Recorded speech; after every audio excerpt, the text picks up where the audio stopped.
Y'all already know what time it is. It's Creepy Fright Monday, where all the gang gets together, watch some scary videos, and even do some little bit of reaction. Today is the day we don't play around. We're gonna stand our ground and stay 10 times strong. Buddy, you're weird. But listen.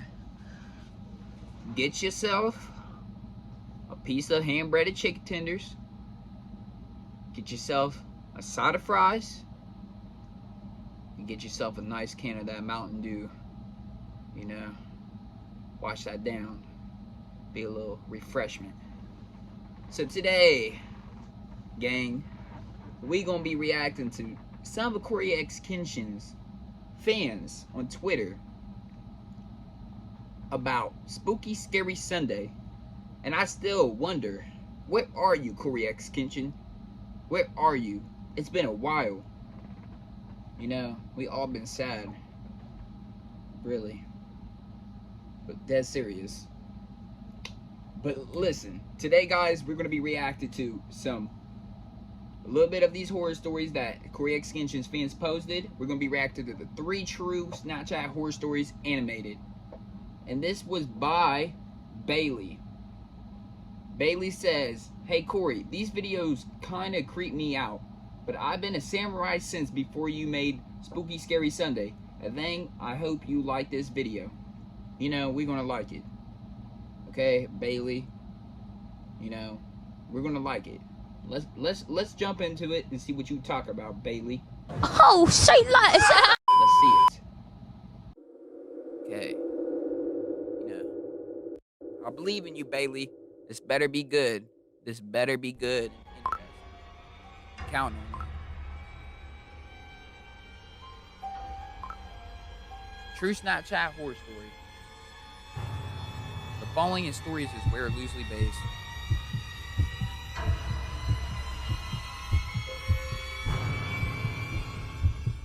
When Snapchat was hitting a new wave of popularity back in 2017, I was just one of the guys who hopped on the trend at first, but I ended up using it a lot. It was the way that everyone seemed to be connecting with each other at the time. I was able to keep in touch with friends I didn't usually get to see. Sometimes I met new people on there, and I could find out what was going on around town on any particular night, just by looking at the stories people posted, which was a great tool to have when you live in a small town like Carrollton, Georgia. But honestly, 90% of the times I opened the app was just to snap my girlfriend. We were both very busy with our lives, but wanted to stay as close as we could, so we would snap each other basically all the time. It did more than save the relationship though. I can all but say without a doubt that it saved a life. Years later, I still think about how crazy this was, and how it all started out from a very mundane set of circumstances. I was at home, working on a kinesiology case study when I got a Snapchat from my girlfriend.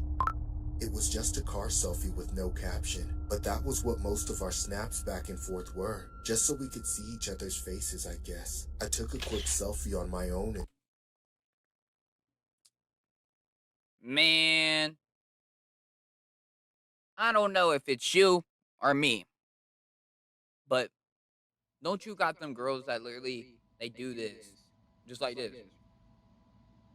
They be having the camera just like close up to the side of their face. Just like, what? Show me your full face, girl. Don't be scared. and sent it back, then tried to go back to see what I was working on. But within about 30 seconds, I got another one from her. This time she was in a line to check out at the grocery store, taking a selfie over her shoulder at the people in line behind her. There still wasn't a caption, so I was a little confused as to why she showed me the random strangers that were just going shopping. So I sent back a confused selfie with the caption asking what she was saying. The next snap was of her walking through the parking lot to her car, but this time she said she was on her way to see me.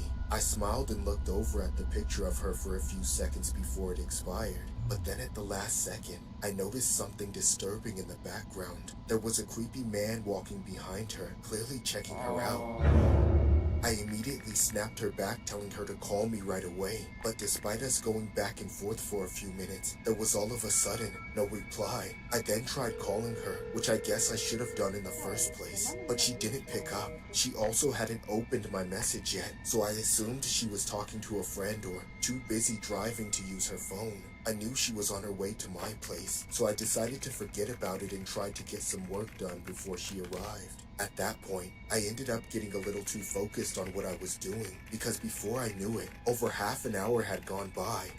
And then out of nowhere, I had finally gotten a notification from my girlfriend, except she hadn't really replied to me. It was her sharing her Snap Map location with me, but the odd thing about it was that she was nowhere near my house. She was almost in Atlanta, which was at least a 45-minute drive from Carrollton. I was very confused at this point, and I had a bad feeling about it, so I replied right away, urgently asking her why she was 50 miles away in Atlanta. There was a full minute of no reply in which my anxiety started to fester. Alright, call the cops, call the cops. I opened it up, unveiling one of the most disturbing, blood-curdling pictures I had ever seen in my life. It was a selfie of my girlfriend crying, with the caption of the most gut-wrenching single word I have ever read saying, "Kidnapped."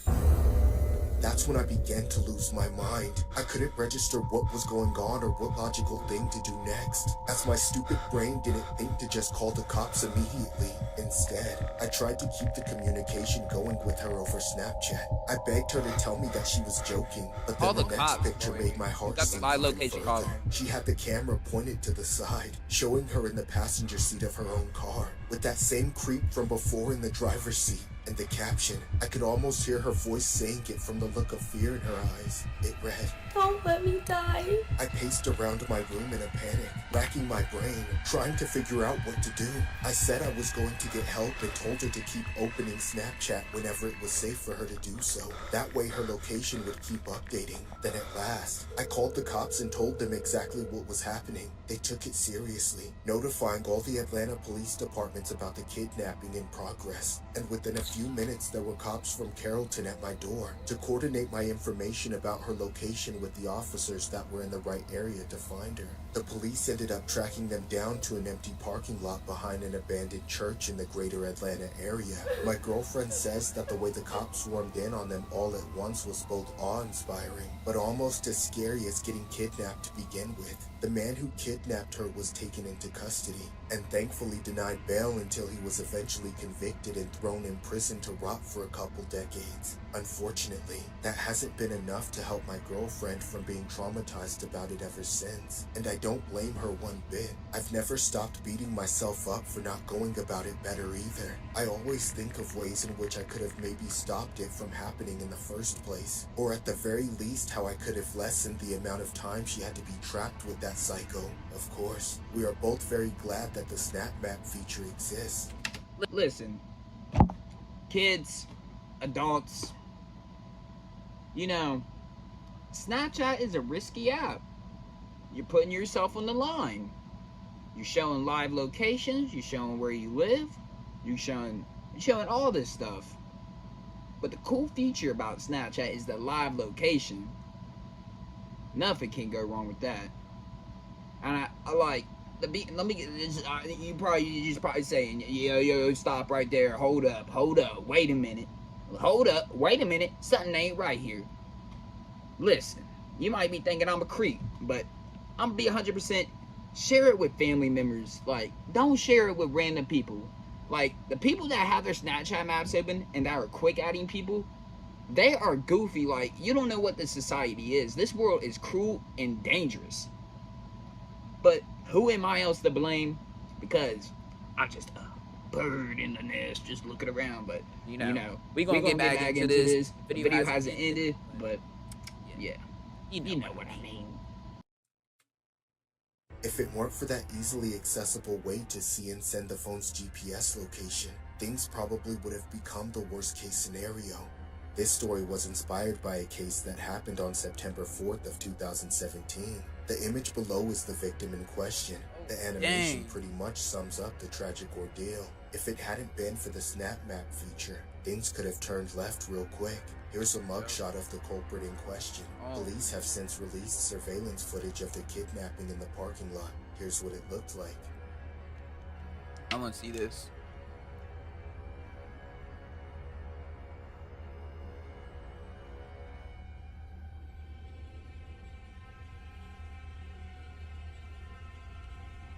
I couldn't imagine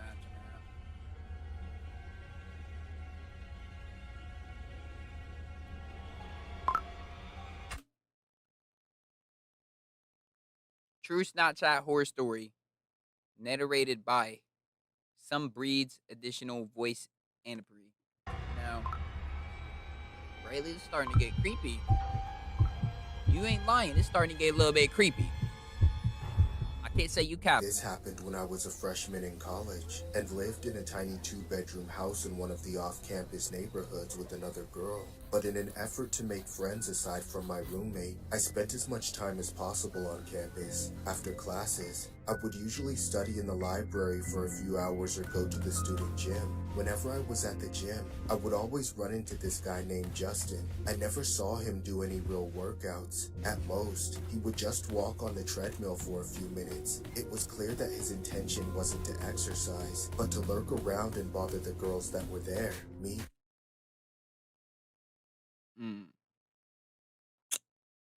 Now, you said what? Of course.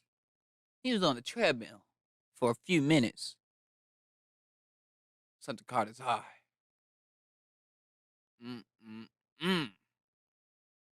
Y'all know what y'all be doing when y'all go to the gym. I'm talking to you. You know it. I'm talking to you. I know when you be looking. Don't play goofy with me. I know it. Being one of them, he would always come up and talk to me while I was in the middle of a set. I would barely acknowledge him. Maybe. So you telling me this guy runs with jeans? Bro, I swear to God, this man ran with jeans, bro. I don't even know. Hold up, was he wearing shorts? Wait, hold on, let me go back. Was he wearing shorts? Hold up. I'm mind blown. I'm mind blown. If he works out with this stuff, bro, I'm mind blown. Always come up and talk to me while I was in the middle of a set. I would barely acknowledge him, maybe giving him the courteous nod just so he can leave me alone.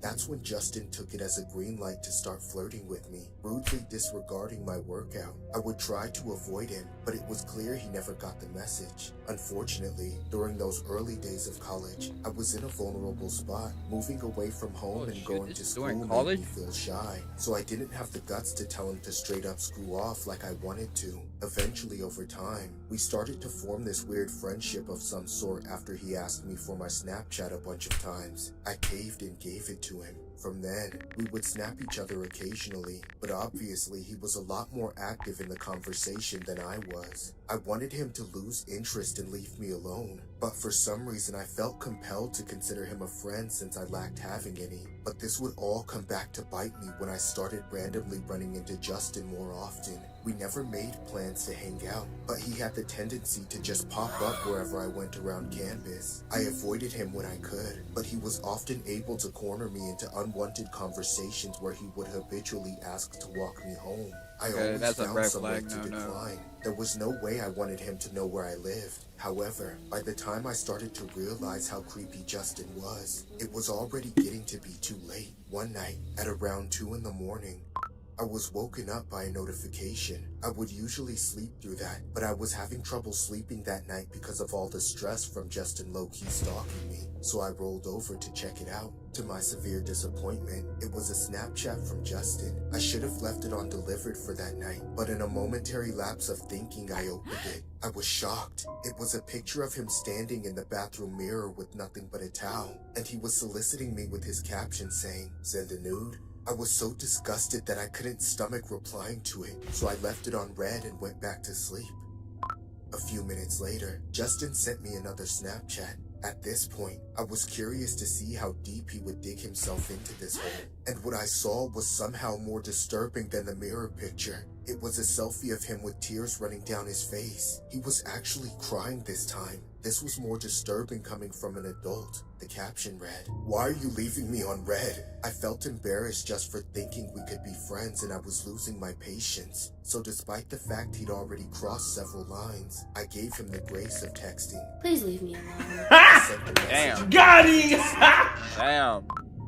That's when I heard multiple Snapchat notifications from Justin, but I ignored them for as long as I could. However, the whole situation was causing me to toss and turn, but without ever getting any good rest. Finally, after about an hour, I gave up and checked my phone. The series of snaps I opened in that moment made my blood curdle. The first one was a picture of his feet up on a public bus with a caption saying he was on his way. But what was seemingly just a harmless back and forth interaction became all the more disturbing when I saw his next Snapchat. It was a snap in front of my house saying he was here. I freaked out and sat up in bed. It was clear he already knew where I lived, but it wasn't over.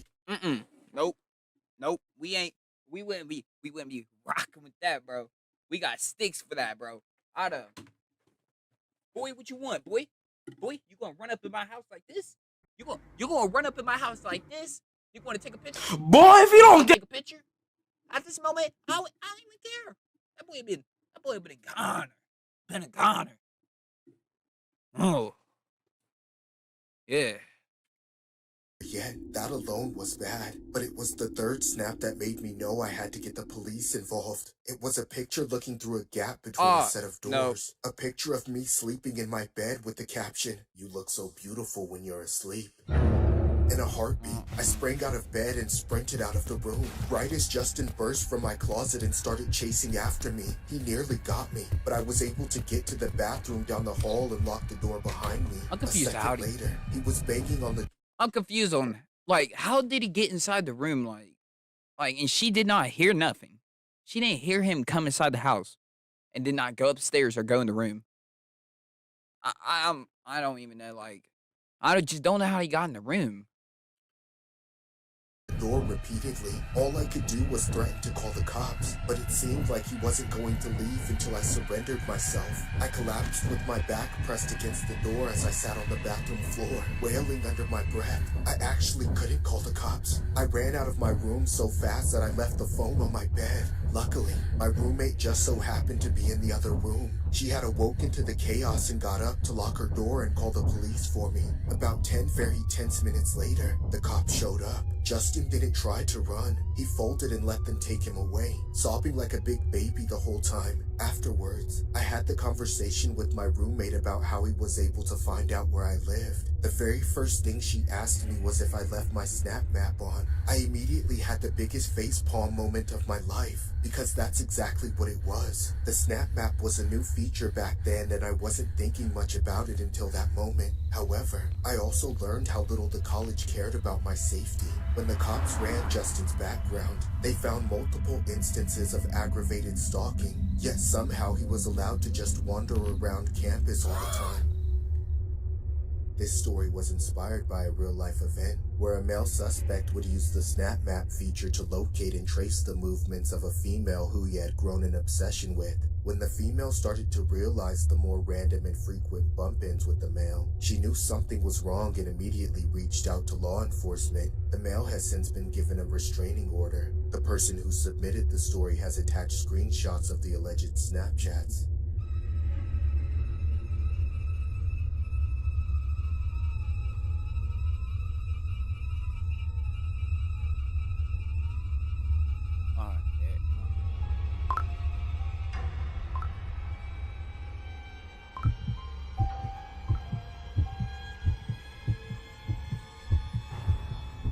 When I was in my last year of elementary school, that's when Snapchat started becoming super popular. Pretty much everyone had a Snapchat and was using it all the time. The teachers always acted horrified by us being on our phones so much, but we all thought it was just a cool, fun new thing to play with and didn't see the harm in it. I remember when I used to use Snapchat back and forth with this guy named Richard. He was one of those random people that could just pop up on the app and add you as a friend. These days, everybody knows to be cautious with adding people you don't know, unless you really just care that much about seeming more popular to everyone else. But back then it was different. It didn't feel dangerous to simply text people and maybe trade photos even if you'd never met them in person before. Plus, it was really cool that it was a possible way to make new friends that you didn't go to school with. Everybody was randomly adding people and accepting random requests to just have something to do. So, even though I never knew a Richard, I added him back and we started to talk. After a few weeks, it seemed like I might have really made a new friend. or at least an online friend, like the modern day equivalent of a pen pal. We had a streak of selfies, and we would also send each other whatever other random snaps we took that day. Based on the pictures he sent me and the stuff he posted on his story, I was pretty much certain that he was real and not a catfish. Sometimes, I'd even ask him out of the blue to send me some specific pose in his next selfie, like a peace sign with one eye open, and he would do it, which was how I knew he wasn't just using someone else's pictures. Also, Richard was kind of cute to me, and after talking for a little while, we learned that we were about the same age and lived in the same area, sort of. For a while, there was never any talk about meeting in person, and every day that went by he didn't ask me to come over made me that much more sure he wasn't creepy. Of course, he did ask eventually, and I was almost willing to do it, but even at that age I knew that it would be really stupid to do. Instead, I did something else that was really stupid, and I asked Richard if he'd rather come to my house, since I wasn't comfortable going to the house of somebody that was technically a stranger. He said that was fine with him, and I gave him my address, but even though we talked about it, we never actually made plans to meet up. We kind of just forgot about it, or at least that's what I thought happened, until one night when I was awoken at 3 a.m. because somebody was spamming my phone with Snapchats. I finally got up and looked at the notifications and realized they were all from Richard. Confused, I opened them and saw a series of snaps of the outside of my house. They were captions saying stuff like, "Hey, you up? Let's hang out," or "I'm here, I'm outside." Right away, I was finally getting that something wasn't right about this, so I didn't respond at first. Instead, I got out of bed and crept up to my window to take a peek outside. My bedroom was on the second floor facing the street, so I could see the whole area and there wasn't a single soul out there except one person. A fully grown man in a hoodie standing outside my house with his white pickup truck parked in my driveway. I knew that wasn't the Richard I thought I was talking to. I stepped away from the window so he couldn't see me, and then I told him off with a few nasty snaps. "Leave me alone, you're not Richard, you creep!" I was so scared of getting in trouble with my parents, thinking they would get mad at me for talking to strangers on the internet, that I tried to handle the situation myself. See, let me tell you something, kids and teenagers. Y'all go on Snapchat, feeling lonely, need to find someone to love, like Tinder. Y'all quick adding over these people and don't even know them. They be in Kentucky, they be in some other state, Florida, South Carolina, you name it all. The point is, you don't know the person that you're talking to. You never hung out with them. I'm gonna be honest with you. You could do anything with a photo, even stuff like that with the winky and all that stuff. You don't understand how technology is smart nowadays. FaceTime is the thing to do. You didn't even FaceTime this guy or nothing. But listen, I don't know. If someone appeared out front of my house, just looking through a window or something, my motive is, you want that smoke. You must have want that smoke. I got a little shotgun upstairs for you. It's going to do the little, it's going to, hit you with that little 1, 2, buckle them shoes. You know the song. I hoped that he would get the message and leave, and while I waited for him to go away, why didn't I you hid in just my yell bed for a under mom? the covers. Unfortunately, he persisted and sent me another snap. I opened it, and again, it was an image I'm not leaving until you come outside. of my house with the caption, "I'm not leaving until you come outside." I still wanted to keep my parents from finding would you come out, outside? so I You kept just throw me in snapping the him truck. back, trying to reject him, telling him to screw off as harshly as I could. He opened my message, but this time didn't reply. A few seconds passed and I thought for a moment that it had done the trick, but when I started hearing noises outside, I got up and went to my window to look out of curiosity, thinking I would be safe from anything up here on the second floor. But right as I pulled back the curtain, I saw that man right in front of my eyes. In a split second, He punched through the window pane and tried to grab me, but I jumped back just in time and ran away, screaming at the top of my lungs until I made it to my parents' room. My parents got up and immediately came to my aid. By the time we got to my room, there was no sight of the man or his truck. There was just a bunch of broken glass all over the floor and a ladder sitting outside my window. I still can't believe how desperate he must have been to go through the trouble of bringing a ladder and leaning it up against the side of my house just to have a chance to get at me. But for a while, I could never figure out how he was able to fool me with the pictures of that kid that seemed so legit, until the police finally finished their investigation on my report and were able to track him down and arrest him. It turns out that the Richard I thought I was talking to was that man's son. He had been coercing his son to pose for multiple pictures and videos, just so he could use them to put up a front and lure people like myself into thinking he was one of us, and not that nasty old creep he actually is.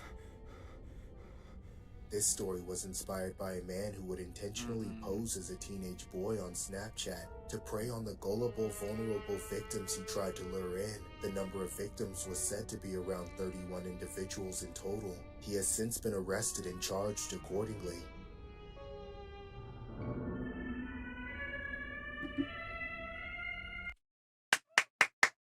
Let's give it a round of applause. Brayley, this was the best videos I have ever seen. Creepy, but interesting and satisfying. So this is going to do it for Creepy Fright Monday. I'll see y'all back on next Monday. Comment down below what I should do for my next video. We might even do some gameplay of the new leather. Let me re-say this again. We might do some gameplay on the new Leatherface. You know, get with the community, run around, hit people with a crowbar, take their money, and book it. But thank y'all for watching this Creepy Fright Monday night, or I'm sorry to re-say, Creepy Comfort Monday. And I'll see y'all next Monday. You know what I mean? I'm stuck in a daydream. You're here and I can't see. Lost in my head.